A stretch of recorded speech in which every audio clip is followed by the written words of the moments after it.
c'est pas pour être méchant, mais quand on a vu le premier match, et même je crois qu'à la fin du match, la moitié des joueurs veulent déjà ils demandent des trades pour tout le monde veut partir des Dolphins. Ces 6 équipes-là, c'est quoi? C'est Broncos, Texans, Jaguars, Patriots, Eagles, Redskins. Attends, ça me fait... Je me permets quand même de couper 2 secondes parce que quand tu vois ton discours en début quand on a commencé le podcast, les gars, Falcon, ça va tout déchirer. Moi je vous dis, cette année on y retourne. Puis là, tu sens la déception chaque semaine.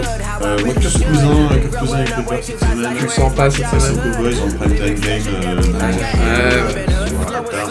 Un orage, perdre ça arrive, hein, c'est comme ça. S'il y a que les meilleurs, au final, si t'es pas premier, t'es dernier.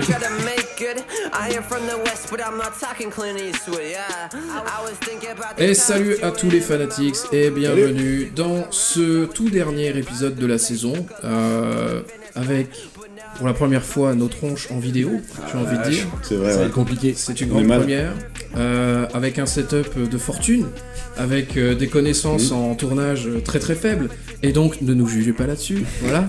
Donc avec moi, comme d'hab, Steph et Adri, salut les gars. Salut Eric, salut à tous. Salut à tous. C'est bizarre parce que maintenant on doit gérer le regard, tu vois, c'est assez marrant. Ça va être compliqué. Vous pouvez faire n'importe quoi derrière nos micros avant, mais bon, exactement. C'est fini ce temps-là. Très bien. Donc cet épisode, de quoi on va parler aujourd'hui? Je pense qu'on va commencer par faire un rapide retour sur ce qui s'est passé cette saison, ce qu'on a organisé. Donc déjà, je pense qu'on est tous les trois d'accord pour dire que c'était plutôt fun. Ah ouais, c'est bien marré. Franchement, c'est bien marré. Pour un truc qu'on a monté comme ça assez rapidement, avec peu de connaissances dans plein de domaines, on a un peu appris sur le tas des choses. Je trouve que c'est vraiment une belle petite aventure là sur une saison. C'était sympa de jouer avec tout le monde et en plus d'avoir vos retours très très positifs. C'était aussi vraiment cool de la part de la Fédé de nous avoir aidés. Je pense notamment à Pierre, si tu nous regardes. C'est lui qui a tout lancé au final pour le challenge. C'est lui qui nous a contactés, effectivement. Ça, je sais pas si vous êtes au courant, je pense pas. Mais effectivement, c'est lui qui est revenu vers nous pour nous proposer ça. Donc vraiment un grand merci à lui, à son support. Un gros boost de sa part. Ouais. Et on va encore parler de lui prochainement. Je pense par rapport aux résultats de la saison fantasy. Je sais pas vous deux ce que vous avez comme peut-être remarque ou comme chose que vous aimeriez dire là. On peut dire merci aux premiers fans qui ont été sur la page et qui ont été actifs dès le début, c'était plutôt cool. D'avoir des petits commentaires de temps en temps, d'avoir des retours, d'avoir des messages privés qui nous faisaient toujours plaisir. Nous, c'est toujours un moyen de garder la motivation et de continuer quand on a des retours positifs, négatifs, neutres, peu importe. Mais c'est toujours sympa d'avoir des petits retours de tout le monde, que les gens soient d'ailleurs complètement noobs, qui ont participé pour la première fois, ou que ce soit des joueurs expérimentés et tout. Donc c'était vraiment sympa d'avoir tout ça. Et puis on peut dire merci peut-être aux admins de la page du groupe iPlay, American Football in France, qui nous ont permis, mine de rien, de nous faire des petits connaître boosts, un peu plus rapidement. de commencer une première traction. L'été dernier, c'était plutôt sympa, Je pense que la plupart des gens qui nous écoutent ou qui nous regardent aujourd'hui sont tombés sur nous grâce à des petites publications qui traînaient sur le groupe, donc ça, c'est plutôt cool. Même la communauté qui a fait vivre le groupe public, du coup, Challenge France, donc il y a déjà le groupe, celui-là, vraiment de trash talk comme on aime bien parce que nous on le fait déjà pour notre ligue perso et donc ça c'était vraiment cool, pas que sur la page Fanatics où il y avait des commentaires sur les podcasts etc, mais aussi le groupe où tous ceux qui jouaient étaient dedans et c'était vraiment du fun de lire tout ce que vous écrivez. Moi franchement mon top 1 c'est la team Full Dolphins. Moi celui-là c'est mon top 1 clairement. Des bonnes barres. Moi j'ai bien aimé les interventions de My Ball Zachert qui amenait toujours une petite touche de soleil dans une semaine parfois difficile. Vraiment, c'est partie cool. De notre communauté belge d'ailleurs. C'est vrai. Pour ne pas citer son nom. C'est vrai. Et on a un petit groupe de Belges qui était tout de suite bien chaud, dans l'aventure dès le début. C'était sympa. Salut à vous. On espère vous avoir avec nous l'année prochaine également pour le prochain challenge. Donc voilà, petite dédicace. Malgré la défaite à la Coupe du Monde, ça va, ils sont bien remis, je trouve. Ça arrive. C'est trash talk encore là. C'est pas fini. Pas sûr de garder ça au montage, Adrien. On vient de leur dire merci. Oh, ça va. Ok, très bien. C'est passé depuis. Peut-être pas. Vu qu'on parle de tous ces gens, voilà, on peut les remercier, je pense, vous remercier de nous avoir suivis, d'avoir écouté ce qu'on proposait, ce qu'on écrivait, de vous être engagés, etc. C'était vraiment très cool cette expérience. On espère faire encore mieux l'année prochaine. On en parlera, je pense, dans la suite de cette petite vidéo. Et donc ceux qui nous écoutent peuvent nous voir. Oui. Et ceux qui nous regardent peuvent nous écouter. Oh là, mais dis donc, t'aurais pas fait de la télé. Ouais. Franchement, c'est Captain Obvious. On dirait Booger, les commentaires du Booger. Waouh. Très bien, je suis donc ravi de vous accueillir ici, sur mon petit bar très très bien apprêté. N'oubliez pas, hein, l'alcool, modération, tout ça, blablabla. Est-ce qu'on commencerait pas par un petit peu, les leçons à retenir de cette saison, ou vous voulez d'abord voir d'autres sujets, comme par exemple, le podcast, les commentaires, tout ça, les questions qui nous ont été posées? Peut-être commencer par là, effectivement. Ok, allons-y. On va commencer par... On vous a posé une petite question là, il y a quelques jours. Donc là, on est le week-end des playoffs du Divisional Round. Go Ravens. Pas sûr qu'on arrive à sortir l'épisode dans les 24 heures. Là. Ça va être compliqué, il y en a qui ont tourné. Mais ça va venir dans les prochains jours. J'ai tournoi d'aquaponie. Et donc, je vais commencer avec Cyril, qui nous demande, qui nous dit, un remplaçant de moins serait une bonne chose, parce que là, on est sur les retours du Challenge France. Donc, c'était, pour rappel, 12 divisions de 10 équipes, pardon, ouais. On va essayer de rester sur 10 joueurs par ligue, hein, c'est quand même plutôt équilibré, c'est quand même pas mal.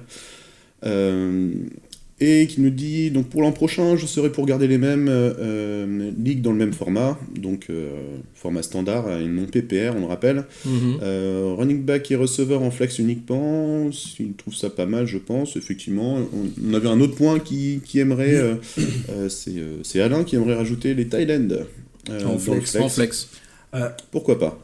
Après, c'est une possibilité, mais le tight end, est-ce qu'il va vraiment t'apporter une plus-value dans le flex? Ça paye rarement. C'est, comme on l'avait déjà dit, et vu les tie-ends, à part d'avoir Kittle et Kelsey. Oui, est-ce qu'Alain avait pas fait un double draft Est-ce qu'il aurait pas fait un trade litigieux en tie-end C'est ça, c'est peut-être possible aussi. Par contre, je suis assez d'accord sur le fait d'un remplaçant en moins. Parce que, alors là, pour la première saison, on avait décidé de tout laisser vraiment en standard, plus standard, vu qu'il y avait des gens qui n'avaient jamais joué. Mais c'est vrai qu'un remplaçant de moins, ça évite justement d'avoir trop de bons joueurs et de plus jouer sur les waivers. C'est ce qu'on a fait nous pour notre ligue perso. Ouais. Et j'avoue que ça, c'est une bonne idée. Et je pense qu'on pourrait faire ça pour... Parce que là, on a quoi, 6 sur le bench, si je dis pas de bêtises? Pour la note? Non, pour le challenge. 6 bench, ouais. 6? Ouais, c'est ça. Ouais, ok. Effectivement, on peut peut-être passer à 4 ou 5. Ça serait pas mal avec un roulement intéressant, avec des semaines qui seraient peut-être plus intéressantes au niveau waiver, free agents, etc. De tout garder pour les bye week, etc. Et oui, de jouer plus sur les waivers. Ça apporterait un petit peu plus de tension sur est-ce que je le prends et je drop celui-ci. C'est ça, un plus gros roulement, et puis du coup, il y aurait forcément plus de choix intéressants disponibles chaque semaine. Ça pourrait être pas mal. Et donc, Cyril, ce qu'il nous dit surtout, là, c'est qu'il trouverait sympa de garder les mêmes ligues telles quelles, et compléter s'il y a des abandons, des gens qui ne veulent pas recommencer, etc. Oui. On va y réfléchir parce que on en vient justement à notre prochain commentaire de certainement Matt, qui dit c'était au top pour une première, bravo. Ceci dit, ce serait cool si vous pouvez organiser les ligues en fonction des zones géographiques.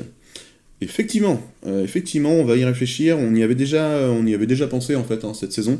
Oui. On a été pris par le temps et du coup c'était très très compliqué. Enfin, ça demande un peu plus d'organisation. Ça aurait demandé une organisation, mais comme on n'avait pas l'expérience, tout est allé assez. Il fallait qu'on commence quelque part, quoi. Ouais, surtout le temps aussi. Oui. Donc, pour cette fois, pourquoi pas.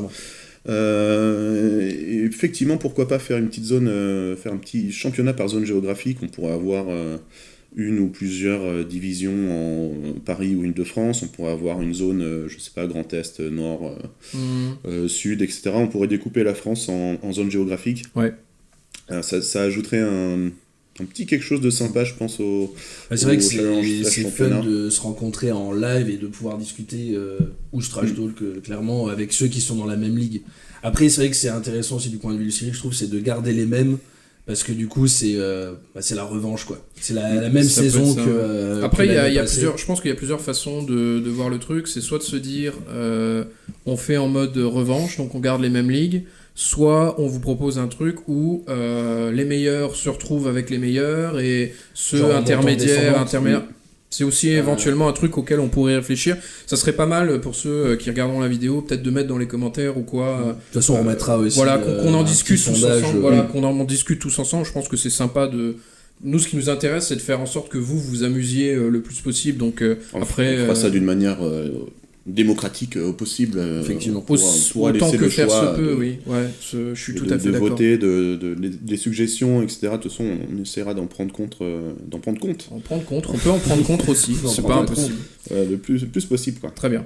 Donc voilà, d'autres commentaires qui nous ont un petit peu fait nous. Alors il y en a. J'arrive plus à parler. Il y en a un, c'était rajouter 2 D-line, 2 linebackers et 2 DB. Je pense que y a alors trop ça, on pourrait le faire, mais je pense que il y a trop de personnes qui n'ont pas assez joué, à mon avis. Ce qu'on pourrait faire à la limite, et ça il faudra pareil aussi qu'on débriefe, que les gens nous disent un petit peu ce qui vous paraît le plus sympa, c'est est-ce qu'on ouvre plusieurs ligues dans lesquelles tu peux faire une ligue où il y a le standard, une ligue où il y a d'autres formats, une ligue où il y a plus de remplaçants, moins de remplaçants, et cataloguer ça comme ça, quoi. Tu vois, tu pourrais jouer sur 2 équipes. Moi j'ai envie de jouer dans une standard avec ceux de l'année dernière par exemple, et peut-être faire une div où il y a plus de DB pour ceux qui veulent un challenge un peu plus complexe. C'est pas impossible, je veux dire, on pourra pas de toute façon satisfaire, je pense, absolument tout le monde, mais c'est pas impossible qu'on réfléchisse à ce genre de système, quoi. Effectivement. Je sais pas ce que vous en pensez. De toute façon là, pendant la off-season, ça va être le but justement de trouver les meilleures possibilités pour tout le monde, que ce soit justement les gens qui veulent rester comme c'était là. Oui. Alors après, juste le bench, ça, l'histoire de bench, c'est vrai que ça change rien à la technicité, à part juste pour les waivers, mais je veux dire, il n'y a pas de connaître des personnages défensifs vraiment précis, ça reste sur la même équipe. Donc on va réfléchir à tout ça, et de toute façon on continue à faire des posts et des petits sondages pour savoir ce que les gens veulent. De toute façon on a le temps, on a quelques mois devant nous pour se préparer par rapport à l'année dernière où tout s'est enchaîné extrêmement vite. On va commencer plus vite. Là ça va être plutôt sympa d'organiser comme ça, je pense. Pour revenir sur tout le monde, du coup, Alain, donc il va un peu dans le même, on en a déjà parlé, permettre de mettre un tie-in en flex en plus du receveur et du running back. Pour la zone géographique, il était pour aussi. On a Julien qui allait dans le même sens que Cyril aussi. Au niveau du bench. Tac. Au niveau du waiver, il n'y a plus rien dans le waiver quand il y a trop de joueurs, etc. Oui. Donc voilà. Reda qui nous dit proposer des sondages sur les groupes, c'est toujours cool. Ce qu'on a fait, ce qu'on aurait pu plus faire, donc on va peut-être relancer un peu des sondages et des suggestions plus régulièrement, c'est clair. Reda, on est d'accord là-dessus. Gigi, ou plutôt JJ, l'américaine, qui a complètement raison, il voulait nous avoir un podcast pour les semaines 15 et 16, donc pendant les playoffs fantasy. Sans excuse, mais c'était compliqué, c'était un peu les fêtes, c'était compliqué de se caler à 3 sur le niveau boulot du pour taf. Nous, fin d'année, c'était assez complexe. On a fait des petits posts Facebook à chaque fois pour avoir les infos, mais JJ ou Gigi, mais on va préférer JJ, tu as raison, on est désolé, tu as raison. Oui. Tu as raison. On fera mieux, c'est clair. Oui. Et donc Mallory, on en a déjà parlé, c'était pour ajouter des positions défensives à foison, chose peut-être compliquée, mais on y pensera. Exact. Voilà, c'était pour les petits retours de notre post de cette semaine. On vous remercie toujours d'être actif là-dessus, c'est hyper cool, ça nous fait plaisir. Et aussi, ce qu'on voulait vous dire, surtout, c'est pour tous les nouveaux qui nous ont rejoints cette année. Déjà, c'était cool, on espère que vous êtes bien marrés avec ça. Je pense que ça vous a aidé aussi un petit peu à voir la NFL différemment, où on est à peu près tous habitués à suivre une équipe ou deux qu'on apprécie, et en général, on regarde pas vraiment ce qui se passe autour, hormis on va dire au niveau des playoffs où on commence vraiment à s'intéresser. Je pense que ça vous a aidé à avoir déjà une autre vision de la NFL. Et je pense que ce qu'on vous encourage à faire, c'est d'en parler autour de vous, aux autres fans de foot US qui sont autour de vous. La fantasy, vous l'avez remarqué, je pense, c'est vraiment un truc fun. Alors certes, c'est un peu des ascenseurs émotionnels de super, je suis content et putain, quel lundi de merde. Mais ce que je veux dire, c'est ça qui fait que c'est... Enfin, pour moi, on en parlait de toute façon au tout début quand on a lancé le podcast, c'est que ça fait plein d'émotions, je trouve, autour de la NFL et ça rend quelque chose de... Enfin, ça rend les soirées entre potes devant les matchs vachement plus sympas, je trouve. Donc, moi, c'est un truc que j'aimerais vous dire à tous qui avaient commencé, ou même qui êtes expérimentés. Ceux qui sont autour de vous, qui n'y jouent peut-être pas, ou qui connaissent un peu, mais brièvement, franchement, prenez le temps de leur expliquer, de les chauffer un peu pour l'année prochaine, et je suis sûr qu'ils vont kiffer autant que vous, quoi. De toute façon, si t'es un fan de football américain, tu ne peux que aimer la fantasy, je pense. Ouais, il y a des gens qui te diront non, parce qu'il y en aura toujours, tu vois, mais franchement... La grande partie, pour moi, je trouve, c'est quand même... Ça rajoute que du fun. Il y a qu'à voir la dimension que ça rajoute tellement de fun tous les week-ends, et puis ça te fait connaître, comme l'ont dit plusieurs personnes, ça te fait connaître... plus de joueurs en fait, en dehors de ton équipe ou de tes équipes que tu apprécies, tu vas commencer à apprécier, tu vas avoir tes joueurs favoris qui sont sur ton line-up, que tu veux voir progresser, et performer. Les joueurs que tu détestes et que tu prends jamais aussi. Voilà, c'est ça. C'est ça. Et tu te mets à être intéressé par un Redskins Dolphins de milieu de saison. Ce qui normalement ne devrait pas arriver. Ouais. Mais si t'as un Terry McLaurin, un Devontae Parker, un Fitzpatrick en forme, Fitzmagic, tout est possible. Fitzmagic, pardon. Exactement. Tout à fait. Bon, je pense qu'on a fait le tour pour tout ce qui est communauté, donc continuez, on va essayer d'abreuver un peu notre page, etc. en contenu. Ce qui va se passer surtout là pour les mois qui arrivent, je pense qu'on va beaucoup réfléchir à ce qu'on va faire, comment on va le faire. Là, ce petit setup, c'est un moyen aussi pour vous dire qu'on est en train de réfléchir au format vidéo éventuellement. Ce qu'on pourrait faire, en tout cas, pour continuer, c'est parler peut-être de cette saison, faire un retour sur la saison. Est-ce qu'on n'enchaînerait pas là-dessus tranquillement ? Qu'est-ce que vous en dites ? Ouais, tout à fait, ouais. Allons-y. Alors allons-y. Beaucoup de choses à retenir, je pense, Adri, notamment. Alors ouais, on va faire bien sûr les tops, les flops, les values, les meilleures valeurs par rapport au draft et tout. Mais là, il y a quelques points qu'on aurait pu aborder par rapport à ce qui s'est passé cette année et un peu les leçons à retenir de tout ça, quoi, ce qu'on a pu noter pendant la saison. On peut commencer par le fait que la NFL, on le sait depuis plusieurs années, dépasse, dans les airs, on y va, QB qui passe, etc. Donc ce que je veux dire par là, c'est que les receveurs ont une part hyper importante dans le jeu d'attaque, et une part grandissante par rapport aux running backs qui voient leur utilité et leur utilisation diminuer peu à peu, quoi. Et là où on en vient pour la fantasy, c'est que c'est plus simple de trouver des receveurs. Il y a plus de... Les points sont comment dire ? Il y a plus de distribution. Il y a plus de distribution de points au niveau du poste de receveur que des points au niveau du poste de running back. On l'a vu, c'est hyper important au final de drafter des bons running backs tôt dans la draft et d'avoir des valeurs sûres. Et c'est plus facilement de trouver des bons receveurs un peu plus tard dans la draft. Ouais. Je sais pas ce que vous pensez de ça. Je suis assez d'accord. Mais on l'a vu cette année, le poste de receveur, en fait, c'était beaucoup plus que le poste de running back, beaucoup plus difficile à savoir d'une semaine à l'autre comment vont être utilisés tel ou tel joueur. Parce que justement, de plus en plus d'équipes NFL vont utiliser, à la place d'utiliser leurs deux receveurs stars massivement, ils vont faire tourner la balle à 4-5 receveurs qui vont avoir un impact distribué sur les slots, même utiliser les running backs à la passe aussi. On l'a vu, je pense, très fortement avec des CMC, enfin des Christian McCaffrey et ce genre de joueurs. Je suis assez d'accord sur cette analyse. Je pense que c'était beaucoup plus simple à un premier tour de draft fantasy de choper un excellent running qui va durer à peu près toute la saison, à peu près, il y aura toujours des semaines de haut et de bas, par rapport à un top receveur qui peut avoir 5-6 semaines de blanc, quoi. En tête Davante Adams qui a eu un démarrage très difficile, puis une blessure, avant d'être un petit peu plus plus safe. Tyler Lockett qui fait d'excellents matchs, puis un match à 0, un match à quelques points, encore un match à 0. Donc Pour moi, c'est assez compliqué, je trouve, parfois, de s'y retrouver. Effectivement, il y a cette tendance de distribution des points parmi les receveurs, où chaque semaine, il faut être vraiment attentif en fait aux tendances. On en parlait aussi, Kenny Golladay, là, qui finit dans le top 5 receveurs, qui est pas du tout constant sur la saison. Il peut te faire une semaine à 35, la semaine d'après à 4,5. C'était un peu compliqué. Mais aussi, ce qu'il y a aussi, c'est entre les runs et les receveurs. Bon, on l'avait déjà vu d'ailleurs sur la saison dernière. C'est qu'en gros, l'écart de points entre les running backs est beaucoup plus restreint. C'est-à-dire qu'il y a vraiment un top 10 et d'un coup, les points chutent d'un coup. Alors que les receveurs, les 30 premiers sont assez serrés, quoi. Il n'y a pas un grand écart entre les deux. Du coup, il y a plus facilité d'avoir des receveurs qui vont marquer des points. Alors, ça sera beaucoup moins qu'un running, on est d'accord. Mais qui sont plus constants et où il n'y aura pas un grand écart.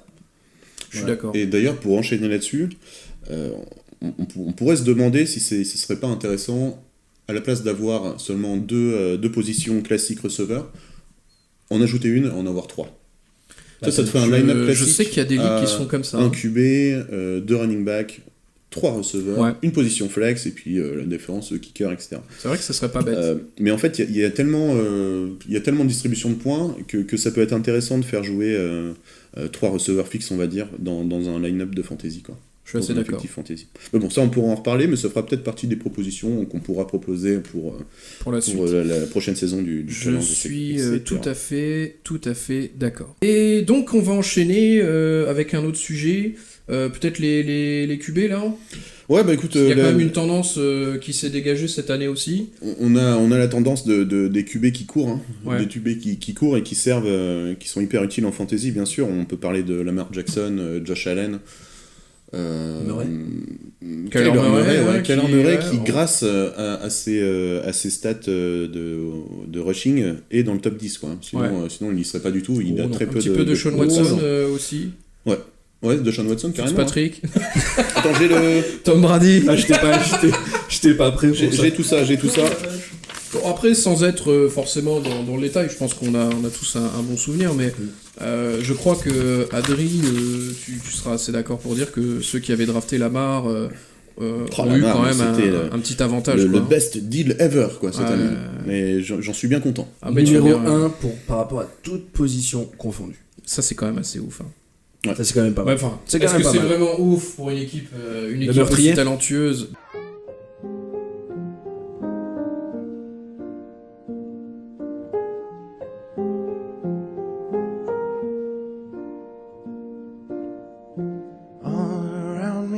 Ouais, les meilleurs coureurs au poste de running back, on a Lamar Jackson, on a Kyler Murray, Josh Allen, Deshaun Watson, Russell Wilson, Jameis Winston, Dak Prescott, Carson Wentz. Je crois que j'ai fait un peu le tour. Et en fait, ça, c'est les QB qui sont dans le top 10 points fantasy. Ouais.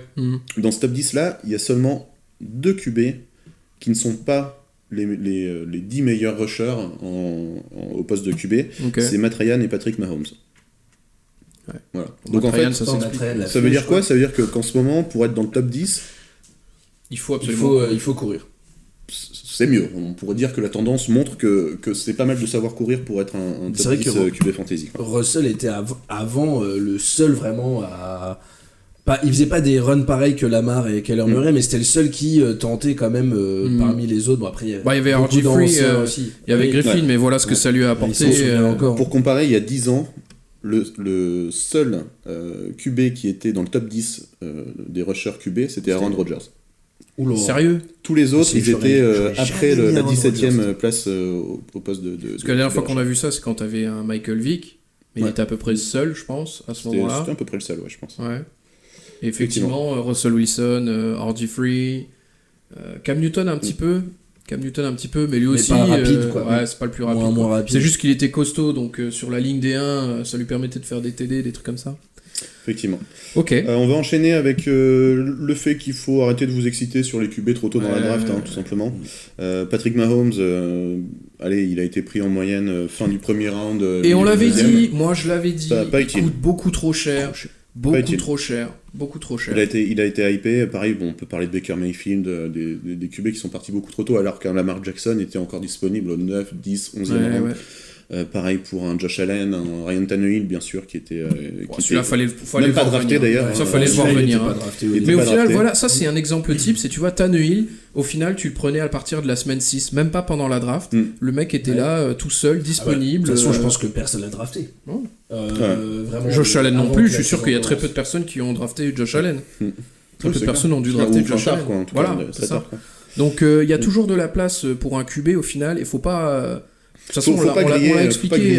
Un choix trop tôt. Faut pas prendre des 3e tours. Quand tu imagine un 3e tour, tu chopais un running back enfin un truc comme ça qui t'aurait peut-être aidé toute la saison à faire peut-être du 10-15 points par semaine.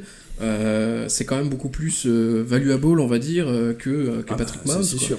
De toute façon, on va avoir le débat avant le début de la prochaine saison. On va parler de Lamar Jackson, parce que bien sûr, il va y avoir exactement le même débat qu'il y a eu pour Patrick Mahomes. Voilà. On va parler de Lamar Jackson, qui moi je trouve est plus intéressant que Patrick Mahomes, justement, grâce à la course. Grâce à la course, tout simplement. Ouais. Donc est-ce qu'il est... parce qu'il va partir au premier round, C'est sûr. Parce que on se base toujours sur la saison d'avant, mais en même temps, je veux dire, c'est normal, parce qu'on a vu que la saison avant, il arrivait à faire de très belles choses, donc on va vouloir le reproduire pour la saison d'après, sauf que c'est pas tout le temps le cas. C'était le cas pour Patrick Mahomes, les 50 TD de l'année dernière, on en est loin. Le problème, c'est qu'on sera jamais à l'abri de toute façon d'un Il a été blessé aussi, enfin voilà. Oui, de toute façon, une blessure, un choc, et puis tous les espoirs chutent. Exact. Autre chose qu'on a retenu peut-être, qu'il faut vraiment se concentrer sur les running back avant tout, et que c'est un peu la position la plus compliquée à streamer. Oui. Hors miracle, hors blessure, hors tu perds ton running back 1, tu vas être emmerdé toute la saison, très clairement. C'est ça. Moi j'avais James Conner, autant dire que... ça fait chier. Moi j'avais David Johnson. En plus c'est l'horreur parce que il était blessé, puis ils te disent qu'il va jouer, finalement il joue pas. Tu sais pas quoi faire, à la fin faut le drop de toute façon. Ouais. Il y a un moment on a plus le choix. Typiquement l'année dernière, notre pote dans notre fantasy qui prend Le'Veon Bell quoi.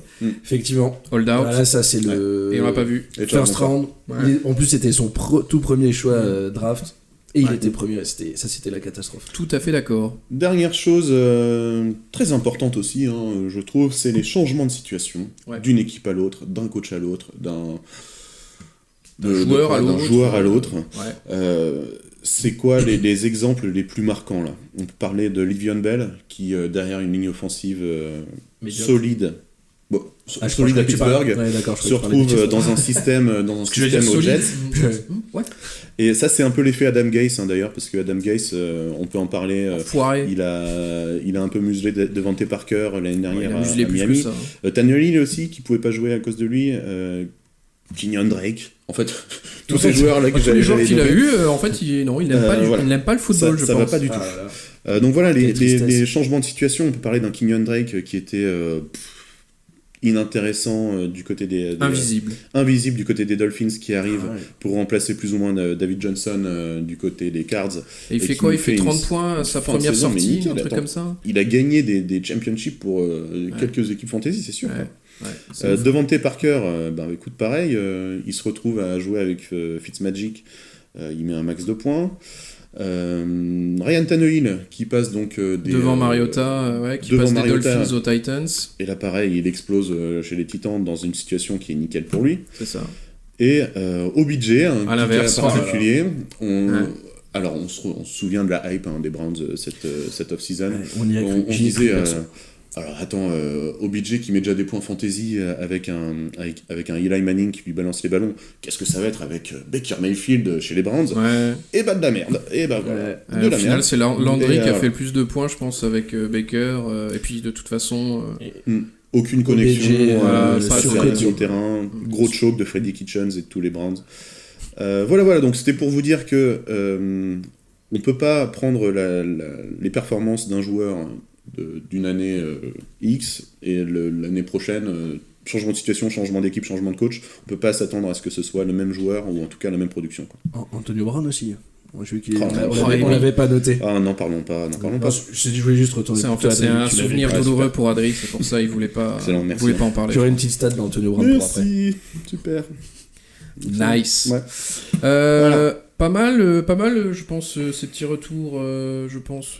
Il y en aura d'autres, hein, ça pourra faire office comme ça, de petits points en cours de saison quand on aura retourné un peu les stats, etc. D'ici quelques temps. Adri, ou Steph même d'ailleurs, chers amis, aujourd'hui, la draft parfaite pour 2019, ça ressemblerait à quoi pour vous à peu près ? Là, s'il fallait le faire... Ça pourrait être un exemple, là. Ouais. Je te laisse parler, Adrien, je te dirai sur quel point je ne suis pas d'accord. Okay. C'est une qu'on s'était noté dans nos petits documents. Alors, si on commence, si on était, on se remet fin août 2019, et c'est soirée de draft, et on doit choisir des joueurs.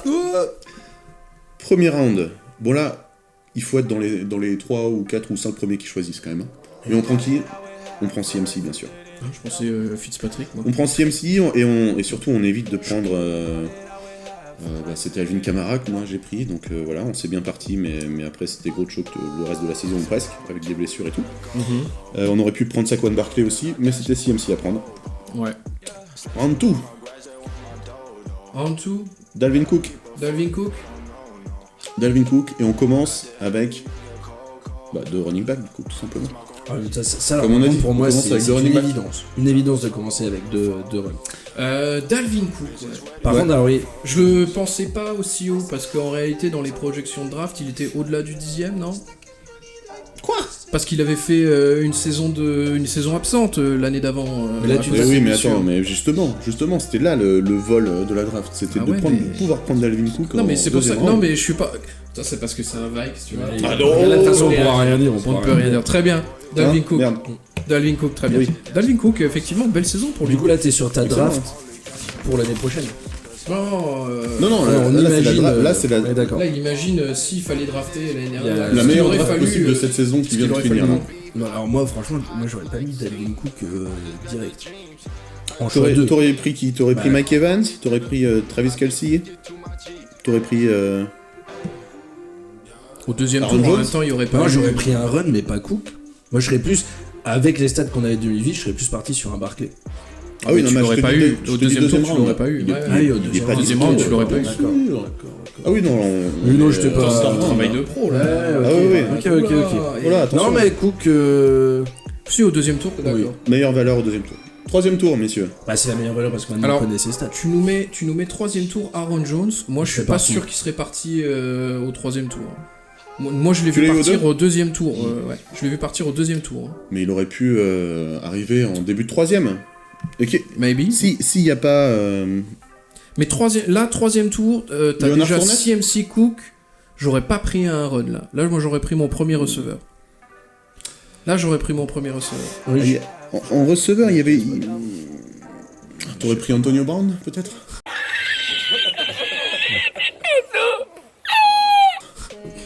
Il y a que des fous qui non, au premier tour, il y aurait déjà pu. Là, à la limite, il y aurait eu peut-être du Tyler Lockett, du Cooper Kupp, peut-être. Non, trop. Cooper Kupp, tu peux le prendre après. Il vient après. Tyler Lockett, j'aurais pris du Tyler Lockett ou du. Ouais, Tyler Lockett, je pense. Tyler Lockett, je l'aurais pris là, je pense. Oh bah écoute, ok. Prends Tyler Lockett, moi je prends Aaron Jones, et on enchaîne au 4ème round. 4ème round, vas-y. Avec Chris Godwin. Qu'il fallait trouver celui-ci. Personne n'aurait pris à cet endroit-là. Non, Mike Evans est parti en 2. Oui. Deuxième round, Mike Evans. Chris Godwin, 4ème tour, tu le prends. Ouais, je suis d'accord. Ouais. Et on le rappelle, Chris Godwin, c'est quand même le receveur numéro 2. J'ai pas pensé, mais Kenny Golladay. À mon avis, celui-là, il restait. Troisième tour, Kenny Golladay. Il était bien plus tard, Kenny Golladay, quand même. Plus tard en plus. Je pense que même 4ème tour, Golladay, il était encore dispo. Attends, pardon, je vais te dire ça. Kenny Golladay, c'était le 22e receveur à partir, donc il est parti autour du 5-6e tour, tu vois. Ouais, quand même, putain, pas mal. 5e tour. On enchaîne avec Cooper Kupp en 5ème tour. Ok. Donc là, voilà, on a nos 3 running backs. Enfin, si on prend ton plan, t'inquiète pas. Et 2 receveurs. Donc avec un Aaron Jones en flex, bien sûr. Donc maintenant, logiquement, c'est un kicker ensuite. Un kicker et une défense, bien entendu. Ouais. Numéro 6, Austin Eckler. La valeur cachée de ce début de saison. Et il fallait le voir venir aussi. Ouais. Celui-là, était dur. Je suis parti, mais au début, j'étais chaud. Et t'as fini combien de temps Camara, à la fin de la saison? Ah, c'est bon. Ah, la violence. Barrez-vous. Faut le calmer un peu. 7ème tour, Kenyan Drake. Oh, alors là, 7ème tour, je suis pas sûr. Quoique si, en vrai, il y avait. Ça commence à être garbage time là. Ouais, faut prendre sa chance. Ouais, c'est vrai, il y avait là, du. Là, c'est la meilleure valeur. Là, je te dis ça. C'est pas ce qu'on aurait fait. Mais là, c'est ce qu'il fallait faire. Ouais. Oh la vache. Il aurait fallu le trouver, ça. Kenyan Drake. Kenyan Drake. Connais-tu Kenyan Drake? Tout à fait. Kenyan Drake au 7ème tour, franchement. 6 mois là dans le passé, 12ème tour quoi, Kenyan Drake. On enchaîne 8ème tour, Sterling Shepard. Dans un tour où en moyenne il restait des joueurs tels que Jared Goff, Darius Guice, Cam Newton, Sammy Watkins, David Njoku, Jordan Howard, défense des Rams, Corey Davis, Eric Ebron, voilà. Donc là on prend un Sterling Shepard dans ce tour là, et on se rappelle en août on était dans le doute au niveau des Giants, Eli Manning, Daniel Jones, on savait pas trop. Ça va. C'est vrai, à ce stade de la draft d'ailleurs, le front office des Giants était très clair. Daniel Jones ne jouera pas avant 1 ou 2 ans. Oui. Puis après, merci l'équipe de com. Merci l'équipe de com. C'est fait exprès. Magnifique. Ouais. Ok, on enchaîne avec un tour hyper intéressant. Le 9ème. Et là, on prend qui? On prend notre prochain MVP, certainement. Lamar Jackson. Et voilà. Et là, on la met là comme ça à tous ceux qui ont pris Patrick Mahomes au premier. Et bien là, quand même, t'imagines. La meilleure valeur parce que là, avec ce que tu proposes, on se retrouve quand même avec CMC, Lamar Jackson, Dalvin Cook. Ah ouais, attends, mais j'ai le line-up Chris Godwin. Après, tu verras. Magnifique. Damn, ça. Ok, on enchaîne avec des choix un peu moins importants. Au 10ème tour, on aurait pu prendre Courtland Sutton. Belle progression grâce à l'arrivée de Drew Lock aussi, je trouve. Hyper intéressant pour l'année prochaine. La progression de saison, Courtland Sutton, ça peut être hyper cool. Ouais, ça peut être cool. 11ème avec Mark Andrews. Oui. Malgré quelques blessures qui l'ont empêché de faire quelques matchs. Et il finit quand même deuxième Thailand de la saison. Parce que très très productif sur les autres matchs, où il peut claquer 2 à 3 TD. 12ème, donc là on arrive sur la fin, un DK Metcalf bien sûr. Pour la fin de saison, intéressant. Pour la fin de saison, qui a été bien utile à certains d'entre vous, même dans les waivers, il aurait pu être dispo de temps en temps. 13ème, la D des Patriots. Ouais, qui tous les ans est dans les 10e équipe de défense qui est prise à la draft, et au final ils sont à chaque fois dans le top 10. C'est la défense la plus sûre et la plus constante sur ces dernières années. À chaque fois on s'excite sur alors là l'année dernière c'était la des Bears, l'année d'avant il y a les Vikes, la D des Rams l'année d'avant, et en fait à chaque fois un an après ils finissent finalement 15e après avoir fini premier. Au niveau fantasy bien sûr. 14ème John Brown, 15ème Devante Parker. Choix intéressant pour des petits match-up qui auraient, je pense, pu faire gagner carrément un match important. Et donc on finit avec un line-up qui est QB Lamar Jackson, les 2 running back CMC, Dalvin Cook, les 2 receveurs Chris Godwin, Cooper Kupp qui aurait pu être changé avec Devante Parker par exemple en fin de saison, Tylen Mark Andrews, le flex Aaron Jones et la D des Pats. Sur le bench, il reste Eckler, Kenyan Drake, DJ Chark, Courtland Sutton, John Brown, DK Metcalf, Darren Waller. Darren Waller qui a été pris d'ailleurs et qui était undrafted, qui est un choix de waiver. DJ Chark, là même, on aurait pu également prendre Ryan Tannehill dans les waivers, ou un Jamal Williams même qui a fait des beaux matchs. C'est vrai. Voilà. Donc là c'était un peu la draft idéale. Tu te retrouves avec quand même un line-up de rêve. T'as même pas besoin de waivers quasiment. Tu sacrifies en fait ton jour où il y aura 4-5 bye week, tu dis je perds un match, et le reste tu t'en fous. Et donc là c'est vraiment une liste faite en fonction de la position de draft moyenne de chaque joueur, et avec des joueurs qui à chaque fois étaient disponibles, et le meilleur joueur en fin de saison, donc c'est plus simple en fin de saison quand tu t'es joué, mais c'est ça, c'est ce qu'il fallait faire. Si fin août tu m'aurais annoncé ça, moi franchement j'y aurais jamais cru. Bah écoute voilà. C'était jamais. C'est dingue. Norage les fanboys. Ok, bah ça c'était pour la draft idéale de 2019. On va essayer de faire mieux pour 2020 du coup. Hein, vous en pensez quoi? Je peux difficilement faire mieux pour tout vous dire. Oh là là. Tu sais quoi? Je préfère cut là-dessus. Je fais un cut là-dessus. Je me casse. Je sors du cadre. Tu sors du cadre. Les tops, les flops, est-ce qu'on enchaîne là-dessus? Ce serait pas mal, je pense. On enchaîne. Allez. Steph, vas-y, prends le lead, dis-nous tout. Yes. Alors du coup, on a fait un petit top qu'on avait préparé fin août. par rapport aux saisons, enfin la saison qui allait arriver. Donc ceux qu'on pensait qu'il allait être de nouveau dans le top. Ouais. Donc on avait pour les QB Pat Mahomes en premier, petit rappel, 52 TD, 30,9 points par match. En deuxième, dans notre consensus, Matt Ryan. Troisième, Aaron Rodgers. Quatrième, Deshaun Watson. Et en cinquième, Russell Wilson. Je suis d'accord quand même parce que c'est un consensus et moi dans mon classement j'avais exactement le top 2019 là. T'es pas en train de nous pipoter un peu là? Bon, si vous étiez pas là, j'avais tout juste. Bon, tant pis. Hein. On parle d'un consensus du coup, messieurs. C'est un consensus, bien entendu. Très bien. Du coup, alors les grosses déceptions, enfin, je pense la déception, c'est clairement Pat Mahomes. Comme on disait tout à l'heure, ceux qui l'ont pris premier tour, il finit 7ème. Il est dans le top 10, mais pas dans le top 5. Saison beaucoup plus mauvaise que l'année dernière. Donc si le top 1, ouais. si on peut dire oui, mauvaise, je me comprends quoi. Donc le top 1 finalement 2019 en 1, Lamar Jackson. Donc premier pour les QB, mais comme on l'a dit, pour toutes les positions. C'est l'équivalent d'un QB et d'un running back. Yes. Une moyenne de 27,7 points par match. C'est énorme. Et j'ai pas gagné. Énorme. En deuxième, nous avons Dak Prescott avec 21,1 points par match. En 3, Russell Wilson. Du coup, on avait quand même vu bon pour Russell. Deshaun Watson en 4ème. Et en 5ème, Jameis Winston qui, malgré les nombreuses interceptions, arrive à être dans le top 5.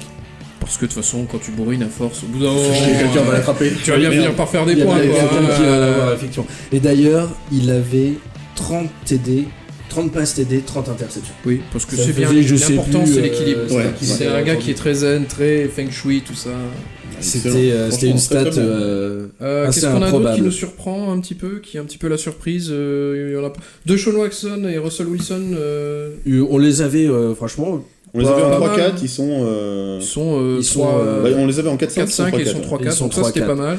Prescott, peut-être pas, alors c'est un bon, mais est-ce qu'on s'attendait à ce qu'il soit dans le top 5 je m'attendais à ce qu'il se repose beaucoup plus sur Zeke, mais au final, Prescott a distribué pas mal de passes. Ça les a pas empêchés de ne pas aller en playoff, malheureusement, pour eux, c'est comme ça. Commencer à 3-0 les cons, putain. Grâce à Mari Cooper aussi, je pense qu'il change par rapport à l'année dernière. C'est qu'Amari Cooper arrivait assez tard dans la saison. Aussi en plus, ça a quand même joué. Et du coup, Amari Cooper, début de saison, quand même, il envoyait du pâté, quoi.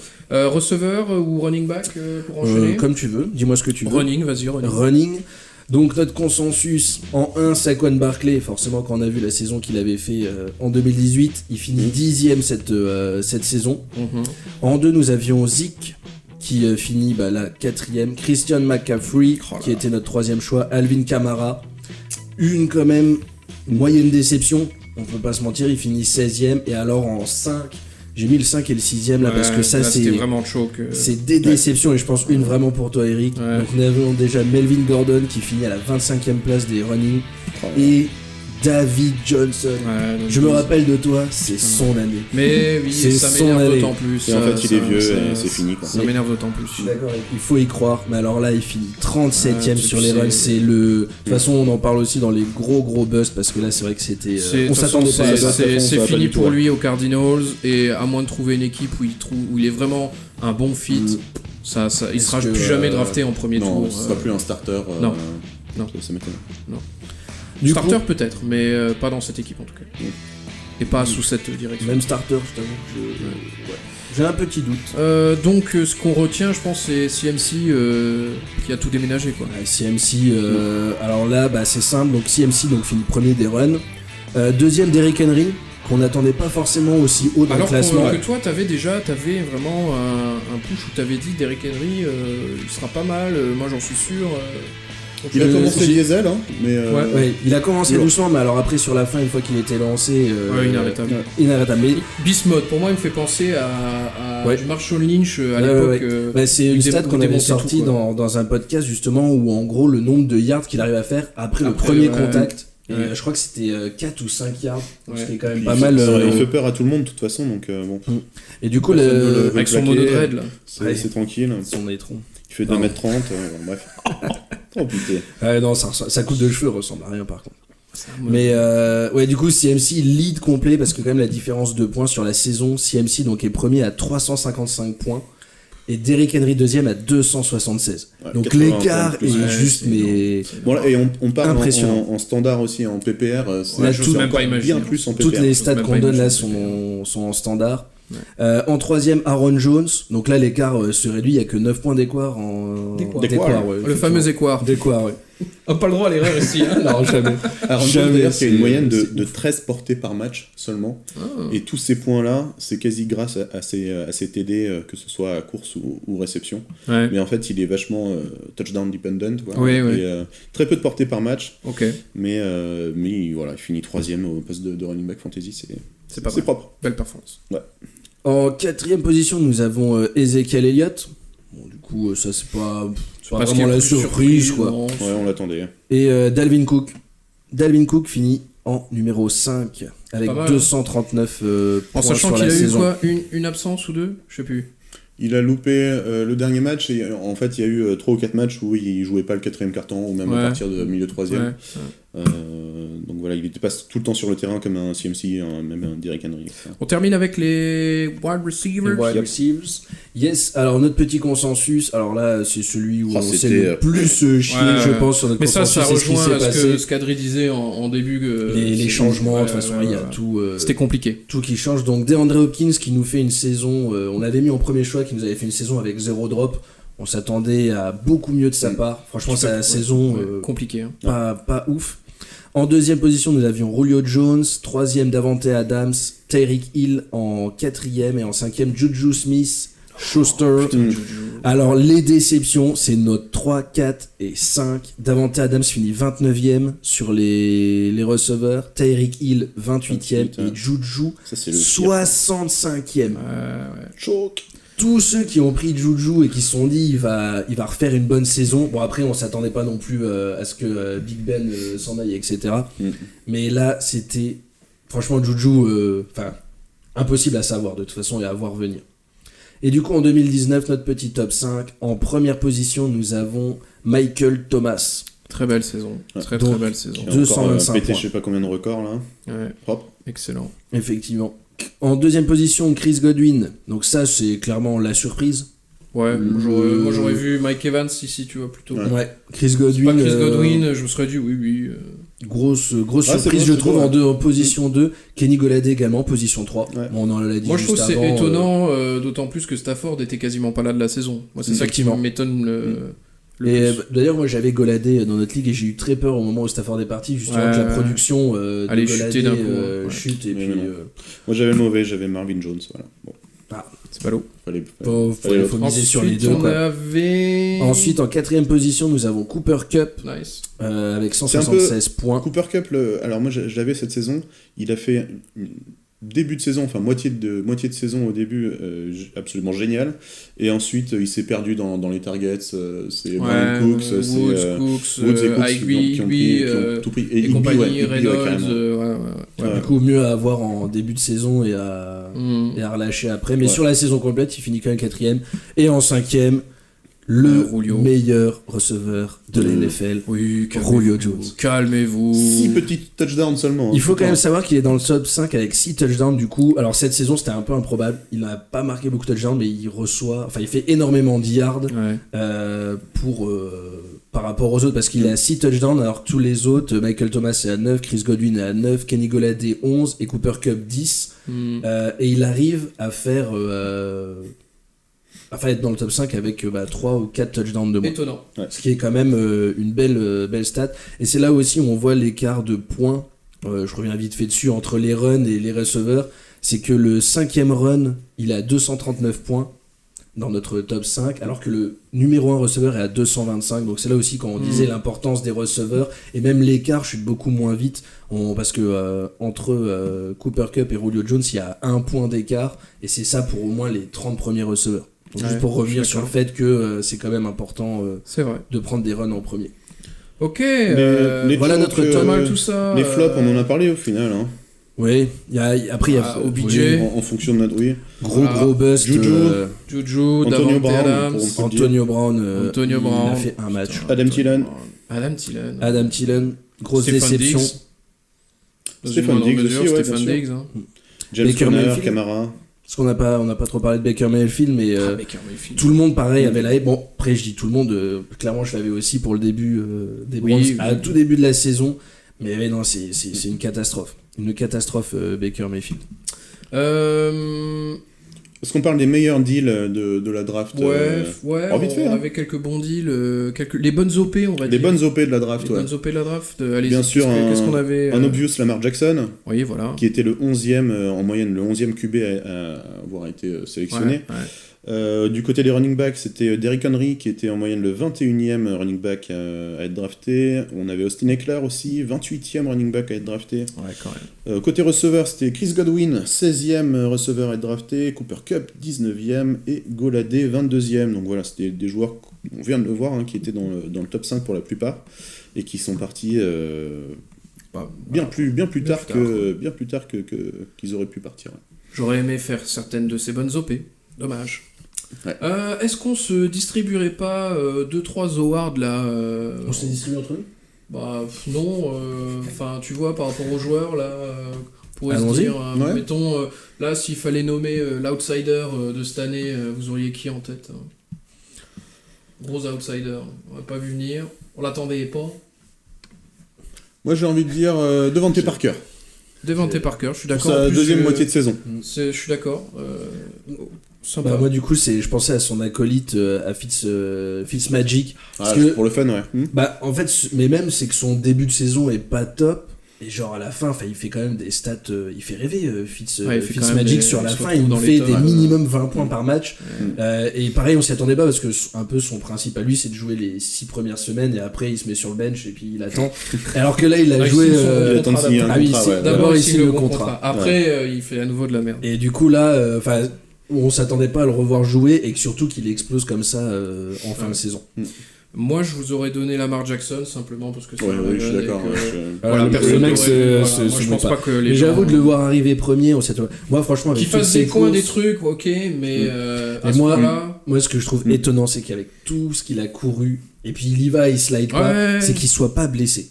Moi, en fait, j'avais peur. Moi, à un moment, je me suis dit, il va se prendre un taquet, il va se blesser. Les nominés, on aurait pu nominer DJ Chark, par exemple. DJ Chark, belle saison. Terry McLaurin. Minshew, d'une certaine façon, il vend pas du rêve, tu vois, mais... Enfin, il a fait des trucs. Il a fait des trucs. Il a eu quelques semaines sympas. Il avait une belle moustache, on va dire. Mais voilà, il y a Howard de la plus belle moustache. Il y a Austin Hooper, tu vois, enfin des mecs, on s'y attendait pas trop. Darren Waller. Darren Waller, ouais. Tayen que très peu de monde a vraiment vu venir, je pense.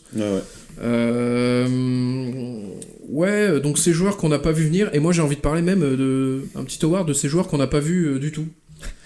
Donc, alors, tu parles de l'award de On se voit semaine pro. Ouais, voilà. C'est, tu sais, celui où tu te dis non, mais il va revenir normalement. J'ai vu des news. Dans tous nos updates, c'était il est limité. Voilà, c'est ça. On pense le voir la semaine prochaine. On parle de qui Bon, AJ Green déjà. AJ Green. Que moi, ça fait des semaines que j'attends de le voir arriver. C'est clairement ça. Bon, Antonio Brown aussi. Parce qu'au final, il aura. On l'a entendu plus que vu. Hein. Ouais, effectivement. On l'a vu un petit peu, mais pas beaucoup. Mais clairement, je remets ce truc à AJ Green. Jamais j'aurais vu autant de news sur oui, c'est entraîné. Il a fait l'échauffement. Ah non, finalement, non, il va pas jouer. Mais semaine prochaine. Semaine prochaine, il y a des chances. Et c'était ça toutes les semaines. Toutes les semaines. Excellent. On a adoré. On a Juju aussi. Juju, dans le sens où on l'a pas vu sur le terrain, quoi. On l'a pas vu faire grand chose.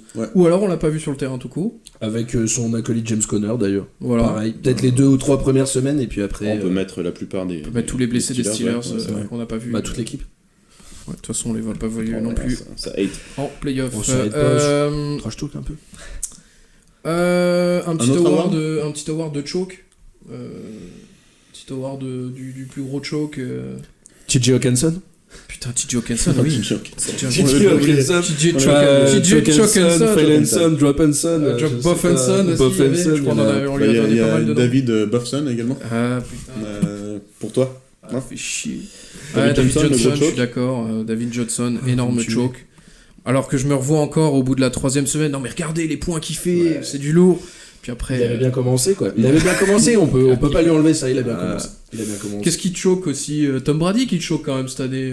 Il te choque de ouf, Tom Brady quand même. C'est ça, mais c'était prévu. Après, il fait des points quand même, mais c'est pas. Ouais, c'est loin d'être un top QB fantasy. C'est loin d'être un top QB. Mais voilà. Ah oui. Direct, ouais. Ah d'accord. Ah bah que ce soit en vidéo c'est ou pas, c'est pareil. 2020, plus rien à foutre. Quoi. C'est ça. Très bien. Nouvelle résolution, il n'y a plus de filtre, plus de barrière. Steph, est-ce que tu aurais un award pour nous de mec, il est passé où mon first round pick, pardon. Ah ouais. Je vais réfléchir un peu à qui. Tant que tu réfléchis, je peux t'en donner un si tu veux. Vas-y. Davante Adams. Davante Adams. Par exemple. Où sont mes points? Faut passer à la Rends caisse. Rends les points, Adams. Rends les points. Le'Veon Bell aussi. Putain, Le'Veon Bell. Ouais, mais pour moi, Le'Veon Bell, c'est prévenu, pas un first round pour moi. C'est pour ça. Le'Veon Bell, on a prévenu. En moyenne, il a été pris 7. Voilà, tout le monde a voulu le prendre au premier tour. On avait dit attention, la ligne des Jets, c'est de la bouse. Adam Gaze, attention, c'est pas ce que ça vaut. Les gens vont voulu le prendre au premier tour. J'en ai un autre également, DeAndre Hopkins. Rend l'argent aussi. Hein. Rend l'argent, DeAndre. Bon, celui-là, il est parti. C'était pas catastrophique. Il sauvait les meubles. Mais ça vaut. C'est pas catastrophique, mais moi, je suis désolé. Pas un first round. T'es au premier round. Moi, je veux du 18 points par match minimum en receveur. On va se calmer. Ouais. Et toi, du coup il est où, mec, il est où mon. Ah bah écoute, moi j'allais dire Le'Veon Bell, mais du coup, on aurait pu parler de James Conner, là, qui a été pris en 5ème. James Conner, je suis d'accord. Voilà. Effectivement, je crois que c'est mon premier choix d'ailleurs en plus. Nice. Attends, moi mes deux premiers choix, c'est Davante Adams, Juju Smith-Schuster. Ah, parfait. C'est la dernière fois que je fais la technique du on prend deux receveurs, c'est la dernière fois que je fais ça. C'est la dernière fois. On en a parlé pourtant, Eric. Ouais. On en a parlé. On a donné les conseils. T'as pas écouté nos podcasts ou quoi? Putain, ça je les ai bontés en plus. Ils nous écoutent pas. Là. Ah, désolé. Bon, je ferai mieux la prochaine fois. Ok. Bon, je pense qu'on a fait un petit peu le tour. Pas qu'on fasse une émission de 50 heures comme on a l'habitude. On avait dit pas trop long. Oubliez pas que je fais le montage derrière, me donnez pas trop de taf non plus. Merci. Ça allait bien se passer, il y aura pas trop de le contrat Pringle c'est pas passé, on n'a pas de thunes, alors déconnez pas. Est-ce qu'on parlerait pas un petit peu des projets pour 2020, ce qu'on va faire là pendant qu'on emballe tout ça, Parlons ce qu'on a prévu, ouais. Ben, je pense qu'on va s'acheter un prompteur, première. Et puis là, on va lancer... une batterie. Oui, une batterie aussi. Et puis on va lancer une nouvelle chaîne télé. Exactement. Choc TV. FantasyChoc.tv. TV, ouais. Non, plus sérieusement, Eric, je te laisse parler parce que moi je raconte de la merde. Très bien. Ça sera pas coupé au montage, Adrien, je te préviens. Vas-y. Il faudra assumer. Je suis là pour assumer. Donc, première chose... La première chose à dire, je pense, c'est qu'on va organiser un petit truc pour le Super Bowl. J'en dis pas trop parce que il y aura une remise de trophées pour les gagnants. Vous inquiétez pas. Donc j'en dis pas trop, j'en dévoile pas plus, mais ça va se faire. L'année prochaine, probablement un site web. Ça va être cool, je pense. On va même sûrement faire appel à certains d'entre vous pour nous filer des coups de main pour des articles. De nouveaux formats, des nouvelles rubriques à mon avis. Je pense qu'on va essayer d'étoffer à mort le contenu qu'on vous propose. Donc tout un tas de choses à venir pour 2020. Peut-être même 2-3 trucs avec du design. Je sais pas exactement comment on va faire ça. Si possible des petits goodies. Voilà, histoire de vous faire des goodies et tout, ça peut être sympa. Voilà, je veux pas trop en dire parce que c'est pas le but de cette petite vidéo. De toute façon, je vois que le truc clignote, donc à mon avis, il n'y a plus beaucoup de batterie. Donc c'est une merveilleuse transition. On est tellement préparé, pour terminer. Voilà, c'était la première fois. Dites-nous ce que vous avez pensé de cette petite vidéo. Voilà, n'hésitez pas à lâcher un petit commentaire. Ouais. Est-ce que vous préférez d'ailleurs format vidéo ou podcast? Voilà. Vous de nous le dire, qu'on sache. Pour les prochains. On répond à tout le monde par message, on lit tous vos commentaires, ça fait plaisir à chaque fois, n'hésitez surtout pas. On se retrouve très prochainement, je pense, de toute façon, pour de l'article ou des petits posts sympas, etc. Du même à fond. Bon, je pense qu'on a terminé. Ouais, bravo, vous avez été bien, les gars. Ouais, c'était pas mal. Ouais, je vous dis ciao et à la prochaine, et puis à très bientôt. À très bientôt. Salut. Ciao.